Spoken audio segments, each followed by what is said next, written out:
You're watching another episode of How I See It, and we always love to talk about the work that community organizations are doing. By the way, I'm your host, Delon Diller, producer, everything in between. We love talking about the work that organizations here in the community are doing to really change the narrative, to shape paths, and to make a difference. And I'm joined here today by Reggie Gordon, Executive Director would be the correct term, founder. Yeah, that'd be great. Of Operation Outreach, or most people know you as OG1. That's it. So your organization does a lot to really impact youth, to put them on the right path, show them what they need to see sometimes. Right. First and foremost, for people who may not be familiar with your organization, tell me more about what is Operation Outreach. What do you do? I know that you do a lot. Yes. Well, Operation Outreach is one of the births that I took on after I was released from prison. You know what I'm saying? I'm the original creator of the program Scared Straight. So that program, Operation Outreach, come out of the birth of that Scared Straight program I started when I was 16 in prison in Central Unit.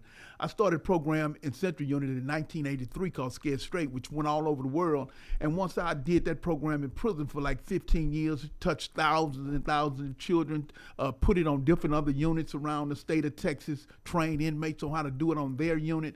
Once I was released after doing 20 years, I kept the concept because they kept the idea because I was an inmate in prison and I couldn't keep the name Scared Straight, so that belonged to the state. So once I was released with my $50 in bus voucher after doing 20 years in the state of Texas, I didn't want to give up my mission because my mission that I had in prison to start that program was to make a commitment like most inmates do while they're in prison, say, God, just give me a second chance and I will do my work once I get out of it. So I started the program Operation Outreach. OG1 is just an acronym of the original Group 1 that I started in prison because I knew dealing with young people getting out in the 90s that they had a lifestyle, this gangsterism had caught hold in our neighborhood where young men were caught up in this lifestyle of being gang members and gangsterism, which I have a past history dealing with that type of lifestyle. So I knew as an OG or older fella, I had to do something back in my community to work with young people. So I come up with Operation Outreach OG1, which is a nonprofit organization where I'm in jails, I'm in schools, I'm in the juvenile facilities. I've been in this actual work for 40 years. So what I do, I actually do workshops around the city of Houston with my program. I have funeral home workshops where I bring mostly Harris County gang members into a funeral home where we sit there for like 3 hours and I have a casket. We go over the issues, how much a casket costs. Then I give them my presentation. I let them give them some of the mothers that lost their children through senseless gun violence, get the mothers up and let the young people know it's just not you can just shoot a kid and you affect that particular kid. You affect the whole family when you shoot somebody. So that program Operation Outreach is very effective going around the state. It's been some disappointments going in the last couple of years here because I'm always going through up and down battles with dealing with specifically that population that I'm targeted to work with, young black boys. It seems like young black boys have become so invisible because the lack of support that we get from the community dealing with their issues.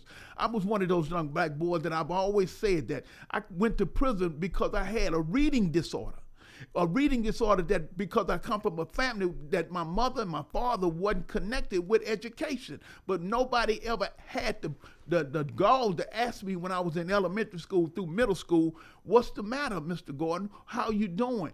Long as I showed up, sit at the back of the room, I was capable of getting passed on to the next grade. Got to the 6th and 7th grade and found out I couldn't read and write. So therefore, when I went to prison, I found out these same people that suffer from the same issue that I suffer from, a lack of reading, couldn't read and write. So 80% of the men that I ran into in prison have a reading disorder. And the same disorder is still amongst our community today. So if I understood what destroyed my life, it's my job as a man to get out and fight against this thing called illiteracy in my neighborhood, to keep young men, especially young black men that we see constantly on every list of criminal behavior, health disparities, and things of that nature.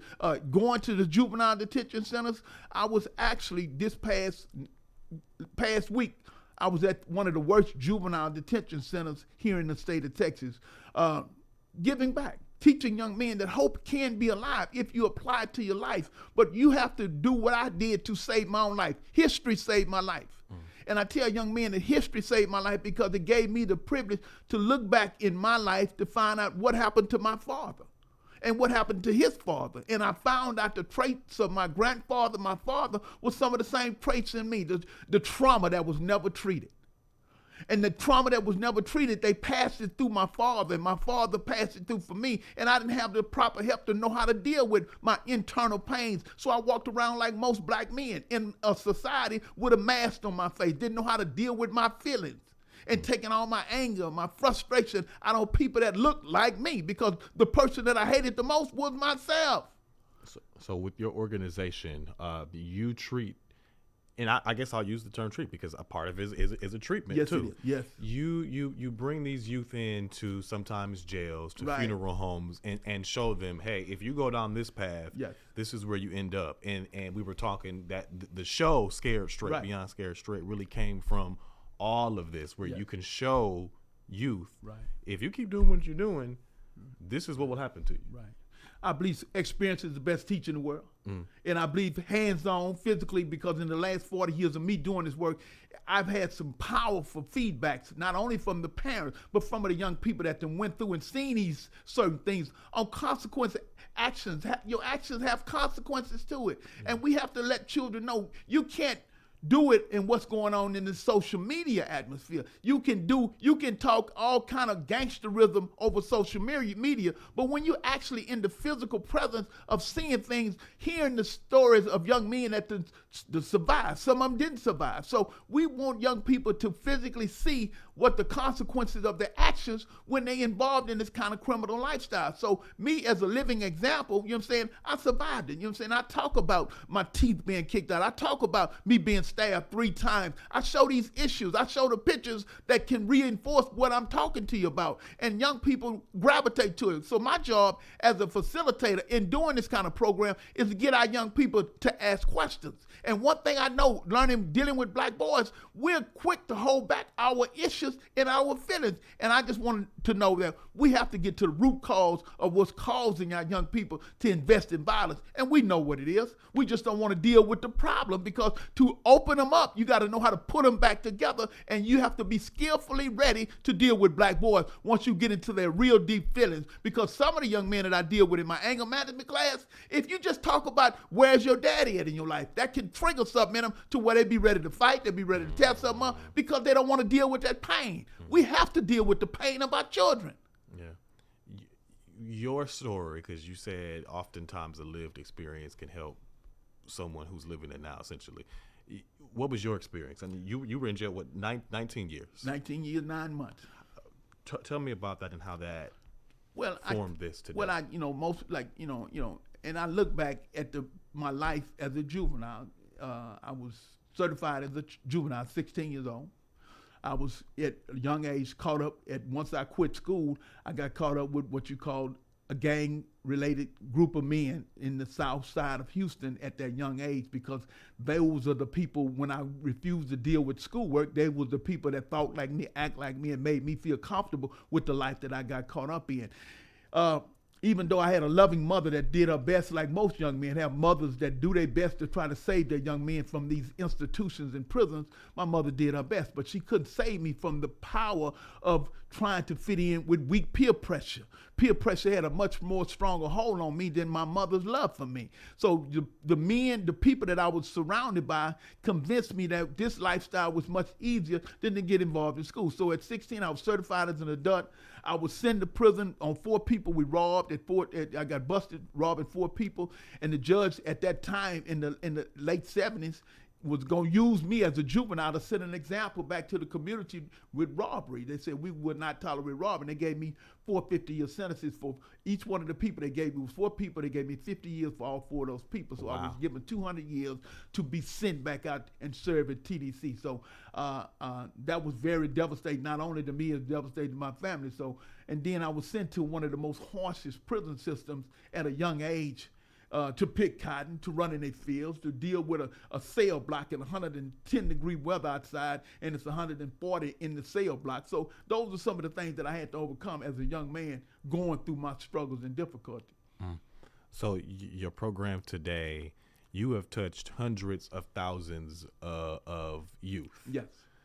How do you feel and how do you see it looking at where you are today and how, in a sense, God always had a plan. Yes, yes. How does that feel? How do you see it today? Well, it's hard work. I mean, not hard work, but it's hard work. Yeah. It gives me the energy to know that it is that I have done my job and my duty to give back. My job to leave a legacy that is a mission that I was planned to give back to save other young men. That because I didn't have a father, I can't be a father figure to other young men to teach them not to go down the road that I went down. So my job is clear. You know what I'm saying? This has been my life mission, that I must do this work, constantly educate myself to keep up with this generation and how to get the word, how to get the message to them that hope is real, hope is alive. I'm a living example of it. You know, it may not be the best with the glamorous of things, the riches, the golds, and the jewelry, but just to have hope and to be happy, you know what I'm saying, in this life that you live. So, and how to deal with your trauma, how to deal with your past pain, how to go back and rebuild a structured lifestyle to where the person that's in your life can look at you and say, I'm proud of you. So those are the things that I glorify, you know, and the sad thing about it, the work that I do is a very needed work. Mm-hmm. You know what I'm saying? Because we constantly know the issues of the prison population. You know, 50% of them is black boys and Hispanic boys. We know that. The number one killer of our boys on the streets is gun violence, and they're black boys. Suicide rate have risen to the top on black boys. We know these issues. So therefore, if I don't do it, the men... Only to become a man, you got to see what a man look like. And we got to be the people that our boys see, that men are doing tough jobs, tough work, and speaking truth to power about what way we go and what mission we on. How do you feel seeing, for example, even today, we were on the news talking about how a 14-year-old stole his mother's car, got into a pursuit with police. This was in Pearland. Yes, yes. And the 14-year-old died. Yes. Yes. Earlier this week, we were talking, I believe it was earlier this week, a number of youth, teens, and even someone as young as 10 years old shot, and the suspect ended up being a fellow teenager, right. And shot, 4 or 5 teens, whatever it may be. Seeing this, and especially seeing the work that you do, I understand that. I imagine that has to frustrate you to see this constantly happen. Yeah. Because yes, it does. Because I know that it can be avoided, and we can do much better in our community. You know what I'm saying, because I know that with resources and wraparound programs to go back in the communities to deal with these mothers. You know, it was the Surgeon General who just made a statement that, you know, stress have become one of the number one issues for families now, mothers. And we know that in our communities, most of the families is our mothers or our grandmothers. Mm-hmm. So we got to be, as men, we got to get back and rebuild the family structure. Other than that, our children going to do what they have to do to survive. A lot of children will tell you, man, you've been working on that job 25, 30 years, man. You still complaining. You still struggling. The money you make, I can go make in 15 minutes by robbing a car, robbing a store. I'm not going to struggle and stress myself out like you doing. So we have to reinforce the message and be great images and great role models if we look for this issue to change. Other than that, our children are not going to respect us when they see we struggling and not standing up and speaking truth to power. We can't expect it, not from this generation. They call the Joshua generation. They're going to either get to the promised land with us or without us, this generation here, because they fear nothing. Yeah. What do you feel like the issue is right now, or the gray area that isn't being addressed? Well, we have to, my personal agenda we have to, as men dealing with our communities, we have to take over the schools. It's been studies show when men are in the school, our boys tend to learn and educate themselves when there's more men around that look like them. We know that. When the community of empty of the men power, when young boys walk out their house and they see men dressed, capable, and ready to go to work, that's an image that young men need to see, that their communities are safe. You know what I'm saying? We have to take over what we know that's in dying need. They call it the mental health hospital, but it's the jail full of black men. We have to take over the jails. We have to be in there, re-educate them brothers why they there. When they come back to the community, they got to sit around a panel of men, a panel of educators to say, look here, we got your back. We're going to do what we need to do to get you back on track. But you can't terrorize our women and children. But they have to see that we are concerned about their behavior, about their outcome. Until we put these things back together and build the village mentality where men and boys see that we're serious about changing the condition of our community, nothing's going to change. You do some work with, your organization has collaborated with HPD in the past too. Yes, I have collaborated with HPD.